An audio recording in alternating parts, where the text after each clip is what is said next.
আসসালামু আলাইকুম। সংবাদে আপনাদের সবাইকে স্বাগত জানাচ্ছি। আমি ফিরোজ তোহা। শুরুতেই আরবে কেবলস সংবাদ শিরোনাম জানিয়ে দেব এই মুহূর্তে হাতে পাওয়া সর্বশেষ গুরুত্বপূর্ণ আপডেট বাংলা সংবাদ। শুরুতেই জানাবো, সাবেক প্রধানমন্ত্রী শেখ হাসিনাকে ভারত চাইলেই ফেরত দিতে পারে বলে মন্তব্য করেছেন অন্তর্বর্তী সরকারের পররাষ্ট্র বিষয়ক উপদেষ্টা মোহাম্মদ তৌহিদ হোসেন। রোববার পররাষ্ট্র মন্ত্রণালয় সাংবাদিকদের এক প্রশ্নের জবাবে এমন মন্তব্য করেন পররাষ্ট্র উপদেষ্টা। এবারে জানাবো, নিউ ইয়র্কে যাচ্ছেন ডক্টর ইউনূস। অন্তর্বর্তীকালীন সরকারের প্রধান উপদেষ্টা ডক্টর মোহাম্মদ ইউনূস জাতিসংঘের সাধারণ অধিবেশনে যোগ দিতে সংক্ষিপ্ত সফরে নিউ ইয়র্কে যাবেন। রোববার দুপুরে পররাষ্ট্র মন্ত্রণালয়ের সাংবাদিকদের ব্রিফিংকালে পররাষ্ট্র উপদেষ্টা মোহাম্মদ তৌহিদ হোসেন এ তথ্য নিশ্চিত করেছেন। জানাবো, ছাত্রলীগের 4 নেতাকে কুপিয়ে বিএনপির মিছিল। রাঙামাটির কাপ্তাই উপজেলার চন্দ্রঘোনা ইউনিয়নের ছাত্রলীগের 4 নেতাকে বেধড়ক পিটিয়ে এবং কুপিয়ে রক্তাক্ত জখম করেছে বিএনপি এবং যুবদলের পরিচয় দেওয়া একদল দুর্বৃত্ত। শনিবার রাতে কেপিএম সিনেমা হল এলাকায় এ ঘটনা ঘটে। এবারে থাকছে, চিরস্থায়ী শান্তি পেতে হলে চিরস্থায়ী শান্তির রাস্তা বের করতে হবে। এটি হলো আল্লাহর দেওয়া কোরআনের রাস্তা।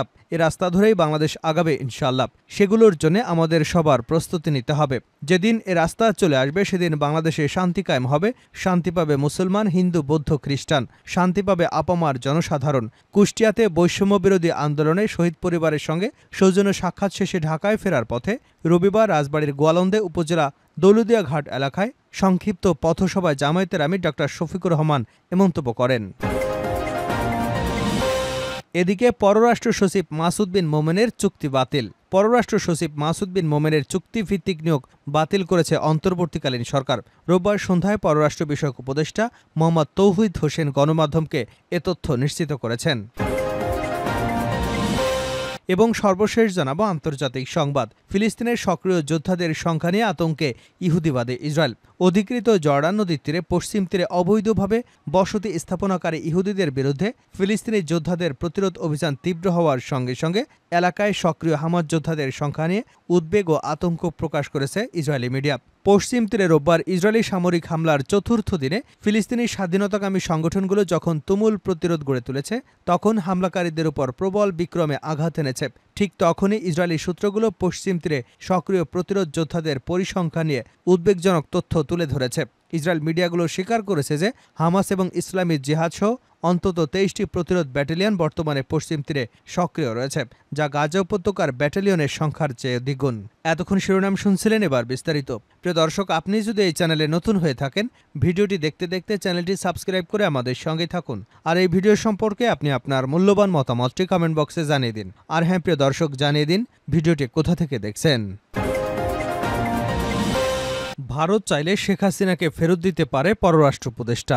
সাবেক প্রধানমন্ত্রী শেখ হাসিনাকে ভারত চাইলে ফেরত দিতে পারে বলে মন্তব্য করেছেন অন্তর্বর্তী সরকারের পররাষ্ট্র বিষয়ক উপদেষ্টা মোহাম্মদ তৌহিদ হোসেন। রোববার পররাষ্ট্র মন্ত্রণালয় সাংবাদিকদের এক প্রশ্নের জবাবে এমন মন্তব্য করেন পররাষ্ট্র উপদেষ্টা। তৌহিদ হোসেন বলেন, ভারত ফেরত দেবে কিনা সেটা তাদের বিষয়। চুক্তি আছে আমাদের, চাইলে ফেরত দিতে পারার কথা। এখানে লিগ্যাল প্রসেস থাকে, আমি জানি না সেটা কিভাবে হবে। যদি লিগ্যাল সিস্টেম চাওয়া হয় ফেরত আনতে হবে, তাহলে অবশ্যই আমরা চেষ্টা করব। পররাষ্ট্র উপদেষ্টা বলেন, যদি আইন আদালত আমাদের বলে ফেরত আনার জন্য, তখন সে ব্যবস্থা করার চেষ্টা করব। ভারতের শেখ হাসিনার কোন স্ট্যাটাসে থাকছে জানতে চাইলে তৌহিদ হোসেন বলেন, লাল পাসপোর্ট অটোমেটিক্যালি বাতিল হয়ে গেছে। এটা ভারতীয়দের জিজ্ঞাসা করুন কি স্ট্যাটাসে তিনি সেখানে আছেন। বাংলাদেশে ভারতীয় প্রকল্প প্রসঙ্গে তৌহিদ হোসেন বলেন, চলমান প্রকল্পগুলো তো আমাদের শেষ করতে হবে। বাংলাদেশে ভারত বিরোধী মনোভাব তৈরি হয়েছে, সেজন্য ভারতীয়দের মধ্যেও এক ধরনের আতঙ্ক আছে। বিষয়টি নিয়ে পররাষ্ট্র উপদেষ্টা দৃষ্টি আকর্ষণ করা হলে তিনি বলেন, এক ধরনের ভীতির মধ্যে আছেন, সেটি না বলে আতঙ্ক বলি। সেই ভীতি থেকে আশা করি তারা বেরিয়ে আসতে পারবেন। ভারতের সঙ্গে হওয়া বিগত বছরের সবশেষ সময় করা সমঝোতা স্মারক বর্তমান সরকার পুনর্বিবেচনা করবে কিনা জানতে চাইলে তৌহিদ হোসেন বলেন, MOU চূড়ান্ত চুক্তি না, কাজে এখানে আমাদের স্বার্থ সুরক্ষা হয়েছে কিনা সেটি তো আমরা দেখতেই পারি। স্বার্থ রক্ষা করে যা করা দরকার আমরা করব। নিউ ইয়র্কে যাচ্ছেন ডক্টর ইউনূস। অন্তর্বর্তীকালীন সরকারের প্রধান উপদেষ্টা ড মোহাম্মদ ইউনূস জাতিসংঘের সাধারণ অধিবেশনে যোগ দিতে সংক্ষিপ্ত সফরে নিউ ইয়র্কে যাবেন। রোববার দুপুরে পররাষ্ট্র মন্ত্রণালয় সাংবাদিকদের ব্রিফিংকালে পররাষ্ট্র উপদেষ্টা মোহাম্মদ তৌহিদ হোসেন এ তথ্য জানিয়েছেন। জাতিসংঘের সাধারণ অধিবেশনে প্রধান উপদেষ্টা যাচ্ছেন কিনা এমন প্রশ্নে তিনি বলেন, প্রধান উপদেষ্টা জাতিসংঘের সাধারণ অধিবেশনে যাচ্ছেন সেটার সিদ্ধান্ত হয়েছে। এখন আমি ওনার সঙ্গে কথা বলতে যাচ্ছি, তবে তিনি খুব সংক্ষিপ্ত সফর করে চলে আসবেন। ওয়াশিংটনে গেলে হয়তো আরও কিছু কাজ করতে পারতেন, কিন্তু তিনি অল্প সময়ে তাড়াতাড়ি করে নিউ ইয়র্ক থেকে ফিরে আসবেন। প্রধান উপদেষ্টা নিউ ইয়র্ক সফরে কবে যাচ্ছেন জানতে চাইলে তিনি বলেন, আরেকটু সময় যাক, পরে সেটি বোঝা যাবে। সেখানে কার কার সঙ্গে বৈঠক হবে এই প্রশ্নের জবাবে তৌহিদ হোসেন বলেন, এটা তো গেলেই হবে, কিছু কিছু কথাবার্তা হচ্ছে, কিছু বৈঠক হবে এটুকু বলতে পারি, তবে স্পেসিফিক বলতে পারি না। সব ক্ষেত্রে সব হেড অব স্টেট যান এমনটা তো নয়। নিউ ইয়র্কে যে ফরম্যাট সেভাবেই হবে, ওয়াশিংটনে তো তিনি যাবেন না। ছাত্রলীগের 4 নেতাকে কুপিয়ে বিএনপির মিছিল।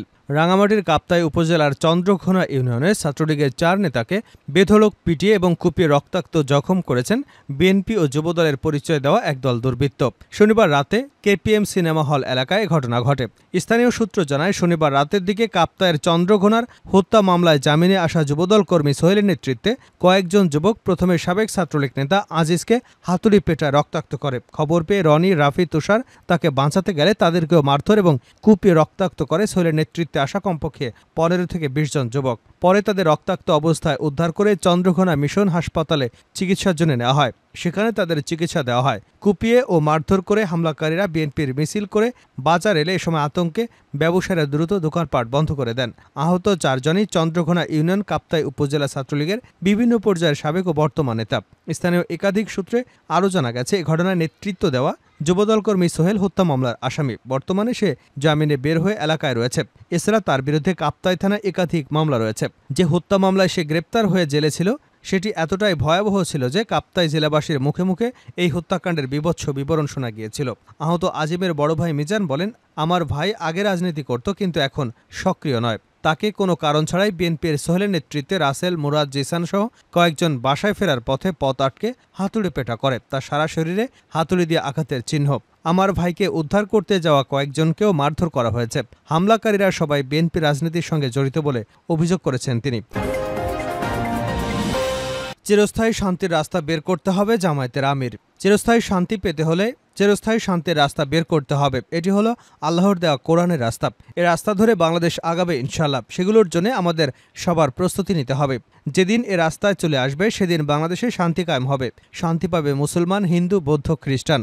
শান্তি পাবে আপামর সাধারণ জনগণ। কুষ্টিয়াতে বৈষম্য বিরোধী আন্দোলনে শহীদ পরিবারের সঙ্গে সৌজন্য সাক্ষাৎ শেষে ঢাকায় ফেরার পথে রবিবার রাজবাড়ীর গোয়ালন্দ উপজেলার দৌলতদিয়া ঘাট এলাকায় পথসভায় এসব কথা বলেন জামায়াতের আমির ডাক্তার শফিকুর রহমান।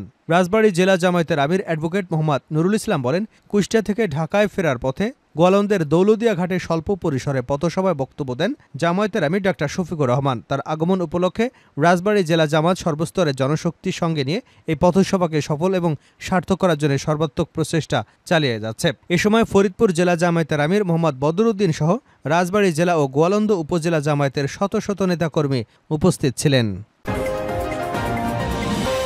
শেষ করছে আন্তর্জাতিক সংবাদ দিয়ে। ফিলিস্তিনের সক্রিয় যোদ্ধাদের সংখ্যা নিয়ে আতঙ্কে ইহুদিবাদী ইসরায়েল। অধিকৃত জর্ডান নদীর পশ্চিম তীরে অবৈধ বসতি স্থাপনকারী ইহুদিদের বিরুদ্ধে ফিলিস্তিনি যোদ্ধাদের প্রতিরোধ অভিযান তীব্র হবার সঙ্গে সঙ্গে এই এলাকায় সক্রিয় হামাস যোদ্ধাদের সংখ্যা নিয়েও উদ্বেগ ও আতঙ্ক প্রকাশ করেছে ইসরায়েলি মিডিয়া। পশ্চিম তীরে রোববার ইসরায়েলি সামরিক হামলায় চতুর্থ দিনে ফিলিস্তিনি স্বাধীনতাকামী সংগঠনগুলো যখন জুলুম প্রতিরোধ গড়ে তুলেছে এবং হামলাকারীদের উপর প্রবল বিক্রমে আঘাত এনেছে, ঠিক তখনই ইসরায়েলি ভূখণ্ডগুলো পশ্চিম তীরে সক্রিয় প্রতিরোধ যোদ্ধাদের পরিসংখ্যান নিয়ে উদ্বেগজনক তথ্য তুলে ধরেছে। ইসরায়েলি মিডিয়াগুলো স্বীকার করেছে যে হামাস ও ইসরায়েলি জিহাদ সহ অন্তত 23টি প্রতিরোধ ব্যাটালিয়ন বর্তমানে পশ্চিম তীরে সক্রিয় রয়েছে, যা গাজা উপত্যকার ব্যাটালিয়নের সংখ্যার দ্বিগুণ। একই সময় আল আকসা শহীদ ব্যাটালিয়ন, আল কুদস ব্যাটালিয়ন, জেনিনে আল মুজাহিদিন ব্যাটালিয়ন ঘোষণা দিয়েছে যে তারা চলমান সংঘাতময় পরিস্থিতিতে বিভিন্ন ফ্রন্টে ইসরায়েলি আগ্রাসী বাহিনীর বিরুদ্ধে লড়াই করছে। তারা বন্দুক ও বিস্ফোরক দিয়ে ইসরায়েলি বাহিনীকে লক্ষ্য করে হামলা, পাল্টা হামলা এবং আক্রমণ শানাচ্ছে এবং তুমুল প্রতিরোধ গড়ে তুলেছে। এছাড়াও স্থানীয় মিডিয়াগুলো জেনিনের পশ্চিমে অবস্থিত বার্কিন শহরে দখলদার ইসরায়েলি সেনাবাহিনী এবং ফিলিস্তিনি প্রতিরোধ যোদ্ধাদের মধ্যে তীব্র সংঘর্ষের খবর দিয়েছে। ইসরায়েলি সেনাবাহিনী গত সপ্তাহে অধিকৃত পশ্চিম তীরের উত্তরাঞ্চলীয় এলাকাগুলোতে তাদের ব্যাপক অভিযান শুরু করার ঘোষণা দিয়েছে। এসব অভিযানে বহু সংখ্যক ফিলিস্তিনি নিহত এবং আহত হন। এসব এলাকার অবকাঠামোগত কিছু স্থাপনা দখলদার শাসক গোষ্ঠীর সৈন্যরা ধ্বংস করে দিয়েছে।